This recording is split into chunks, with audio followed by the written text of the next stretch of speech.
に塗装関連のホビーツールを取り扱っているガラーリさんから新作エアブラシシーカーをご提供いただいたので、こちらを紹介しつつ実際に塗装を行って使用感をレビューしていくのだ。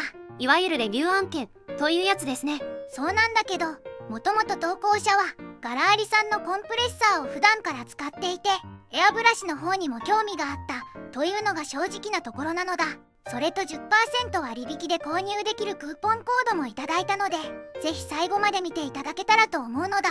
今回はその新作エアブラシというわけですね。そうそう、新作の紹介に入る前にまずは簡単にガラーリさんというブランドについて触れておくのだ。お願いします。ガラーリは2022年に設立されたホビーツールブランドで、エアブラシ、コンプレッサー、水性塗料などを中心に北米、欧州、日本市場などの海外市場向けに展開しているのだ。エアブラシだとどんなラインナップがあるんですか？入門から10位クラスで名前が上がりやすいのが GHA リ39なのだ。価格の割にしっかり老けるという評価が多い一方で、個体差や好みは分かれるという声も見かけるのだ。手に取りやすい価格帯という位置づけですね。もう一段上のクラスになるとモビウスなのだ。扱いやすさや狙ったところに塗料を出しやすい点が評価されていて、ガラーリの中では本命よりと見られているモデルなのだ。本格派だけど価格は抑えめという感じですね。さらに上位がアベンタスで、こちらはモジュラー構造や仕上げの作り込みも含めて所有感を重視した上級者向けという方向性なのだ。それで今回レビューするシーカーはどの立ち位置なんでしょう？シーカーは入門から10位クラスに位置づけられるモデルなのだ。ただし上位モデルで培われた設計思想を一部取り入れつつ、価格は抑えめ、安定性と使いやすさを前面に出した新しい定番候補として期待されているモデルという印象なのだ。なるほど、入門期の延長線でちょっと良い選択肢が増えた感じですね。まさにそんな立ち位置なのだ。ところで投稿者は普段からエアブラシを使った塗装をしていますが、いつ頃から使い始めたんでしょうか？投稿者が飛行機プラモデルを始めた当初は当然ながら筆塗りだったのだ。ただ塗装面の筆ムラが気になったり、だんだんと迷彩のぼかしに挑戦したくなっていったのだ。筆塗り未だに苦手ですもんね。それで最初に買ったのが軍勢産業のプロスプレーだったのだ。これは今でも手元に残っているので簡単に紹介すると、ふむふむ。いわゆる吸い上げ式の簡易エアブラシで 0.4mm と 0.2mm、2種類の吸い上げノズルが付属していたタイプなのだ。時代によって名称は違うみたいだけど、今で言うとクレオスのプロスプレーデラックスに近い構成なのだ。当時はプロスプレーマーク3とかそんな名前でしたよね。そうそう、当時の価格は確か4800円くらいだったと思うのだ。 0.4mm で広い面を老けて 0.2mm で意外と細かい塗装もできたので、かなり重宝していたのだ。エアーは何を使っていたんですか？当時はエアー缶を使っていたのだ。これがなかなか問題が多くてね。問題？連続して使うと缶が冷えてエアーツが落ちるし、1缶できっと2つ分くらいしか塗れなかったりして、かなりランニングコストがかかったのだ。連続使用とコスト両方に問題があったわけですね。そこで改善策として購入したのが軍勢産業のプチコンなのだ。今は生産中止になっているミニコンプレッサーですね。それと同時に同じく軍勢産業のエアブラシも買ったと思うのだ。確か 0.3mm 口径のシングルアクションだったかな。使い心地はどうでした？基本的には良かったのだ。迷彩の細吹きなどは問題なかったんだけど、プチコンはエアーツが低めなので広い面を一気に塗る作業は少ししんどかったのだ。それで次に乗り換えたと。そうなのだ。次はクレオスのリニアコンプレッサー L5 と 0.2mm 口径のダブルアクションエアブラシにしたのだ。一気に本格化しましたね。圧力も上がって連続使用も問題なくなったんだけど、もう少し余裕のあるエアーツが欲しいなと感じるようになったのだ。そこでさらに買い替えたわけですね。そうそう、次はクレオスの 0.18mm のエアブラシと Amazon で売っていた知らないメーカーのコンプレッサーだったのだ。エアーツも高くタンク付きで自動停止機能もあり、使い勝手は良かったんだけどしばらく使っているうちにエア漏れが出てくるようになってしまったのだ。なるほど。そこで次に選んだのが今使っているガラーリのコンプレッサーというわけなのだ。これもエアーツがかなり出るタイプですよね。2本のエアブラシを同時に扱えるのも便利で、使用感としてはかなり満足しているのだ。ただ前に使っていたものよりタンク容量が小さいのはちょっと残念なところかな。それで今使っているコンプレッサーメーカーから新作エアブラシのレビュー依頼が来たという流れですね。では改めてシーカーについて簡単に紹介してもらえますか？今回紹介するガラーリのシーカーは2026年2月17日に発売された新作エアブラシなのだ。ということは今回は発売直後のレビューというわけですね。どんな特徴があるのか教えてください。まずは基本的な仕様から紹介するのだ。口径は 0.3mm と 0.5mm の2種類が用意されているのだ。 0.3mm はオールラウンド向け、 0.5mm はサーフェーサー向けといった感じですね。その通りなのだ。 0.3mm は細拭きから広い面積まで対応しやすく、 0.5mm はサーフェーサーやクリアーなど塗料を多く出したい場面で活躍しそうなのだ。ノズルとニードルを交換することで1本で2種類の用途に対応できるというわけですね。そうなのだ。レバー形式はダブルアクションで、レバーを押すとエアーが出て後ろに引くと塗料が出る一般的な操作方式なのだ。他に特徴的な部分はありますか？カップ容量は1/3オンスで分離できる仕様。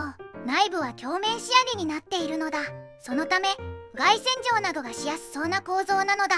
うがい洗浄はどうやって行うんですか？ワイドキャップ仕様になっているので、先端を指で押さえてエアを出すとエアーが逆流して内部を簡単に洗浄できるのだ。エアーの吹き出し口の構造も少し特徴的ですよね。そうなのだ。6本の微細なエアチャンネルによって空気の流れを整え切り替を安定させる構造を採用しているみたいなのだ。トリガー周りも再設計されているとか？その通りなのだ。グリップ形状などは上位モデルであるモビウスと共通したデザインを採用しているみたいなのだ。エントリークラスながら上位クラスの要素も取り入れているというわけですね。さらにジョイントがワンタッチになってるところも良いのだ。ホース側の取り付け口はついてませんけどね。そういうことなのだ。では実際に使っていこうと思うのだ。今回は何を塗装するんですか？以前から塗装直前まで進めていたマッチボックスのウェリントンがあるので、今回はそれを使ってレビューを続けてみようと思うのだ。まずは下地からですね。そうなのだ。今回は水性塗料の金属色セットとマットブラックのサーフェーサーも提供していただいたので、それらも使いながら塗装を進めていくのだ。ということは最初は 0.5mm ノズルに乾燥して作業開始ですね。その通りなのだ。まずは 0.3mm 用のノズルを外して 0.3mm 用のニードルを引き抜く。そこに 0.5mm ノズルを取り付けて最後に 0.5mm 用のニードルを装着すれば準備完了なのだ。カップにマットブラックを入れていくわけですね。このサーフェーサーの特徴はあらかじめ希釈済みという点にあるのだ。ベストな希釈状態になっているのでそのまますぐに塗装へ移れるのだ。では全体に吹いていきますか。 0.5mm ノズルということもあってサーフェーサーを使っても塗料の引っかかりは感じずスムーズに作業を進められる印象なのだ。下地が水性塗料なので念のため乾燥時間をしっかりとるわけですね。そうなのだ。今回は24時間しっかり乾燥させてから次の工程へ進むことにするのだ。ふむふむ。一晩乾燥させたので次は主翼と水平尾翼の前縁部分の黄色を塗っていくのだ。まずは黄色の下地ですね。そうそう。先ほどは 0.5mm ノズルを使っていたのでここで 0.3mm ノズルに戻してから作業を始めるのだ。今回は下地としてシルバーを吹いてみるのだ。普段はホワイト下地ですけど今回は水性金属塗料を生かす形ですね。その通りなのだ。イエローにはミスターカラーを使用。下地が水性塗料なのでエアーツはやや控えめにして塗ってみたのだ。ここで黄色部分をマスキングですね。次に全体へダークアースを塗っていくのだ。練り消しゴムを紐状にして迷彩パターンの境目に配置していくのだ。1色目なので多少のはみ出しは気にせず下地の黒を意識しながら塗装しているのだ。塗り終わったらマスキングですね。そうなのだ。ダークアース部分を大まかにマスキングし色の境目には再び練り消しゴムを配置する。今回はダークアースを完全に隠したいのでここは少し入念に作業しているのだ。次は2色目のダークグリーンですね。色の境目を意識しつつこちらも黒を残すイメージで塗っていくのだ。これで上面迷彩は完成ですね。次は仮面のブラックを塗っていくのだ。ここも塗り分けラインを少しぼかしたいので両面テープを紐状にねじって境目ラインに配置するのだ。その上からマスキングテープを貼り端が少し浮くようにしているのだ。少し浮かせることで自然なぼかしラインになるわけですね。そうなのだ。塗装が終わったのでここでマスキングをすべて剥がすのだ。ふむふむ。この後はデカールを貼って完成を目指すんだけど、どうやらデカールが使えないみたいですね。なのでデカールを自作するので今回はここまでなのだ。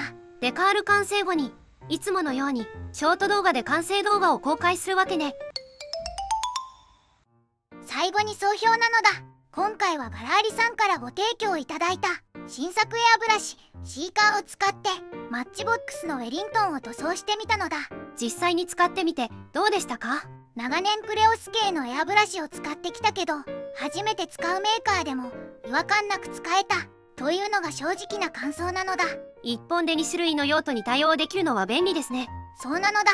サーフェーサーやクリアは 0.5mm、 細かい塗装は 0.3mm という使い分けができるのは魅力なのだ。ただし頻繁に切り替えるなら2本運用の方が現実的かもしれないのだ。2本同時に使えるコンプレッサーならなおさらですね。メンテナンス性も良好でワイドキャップのおかげでうがい洗浄はかなり楽だったのだ。先端の見えやすさはクラウンキャップに分がありますけどね。そこは一長一短なのだ。個人的には作業中の洗浄スピードを優先するならワイドタイプはありだと思ったのだ。アフターパーツ対応はどうですか？ウェブ経由でパーツ購入が可能みたいなので海外メーカーでもその点は安心できると感じたのだ。初心者にも勧めやすそうですね。そうなのだ。価格、機能、メンテナンス性を考えると入門から中級者向けの最初の1本としてもサブ機としても十分に選択肢に入るエアブラシだと思ったのだ。最後となりましたが割引コードのご紹介をしましょうか。そうだったのだ。割引コードは概要欄を確認いただき Amazon での購入の際に入力すれば 10% 割引されて購入することができるのだ。これはお得ですからぜひ利用したいですね。ではでは動画を最後までご視聴していただきありがとうございますなのだ。チャンネル登録と高評価をお願いしますなのだ。次回以降も飛行機プラモデルのレビューを続けていくのだ。ではバイバイ。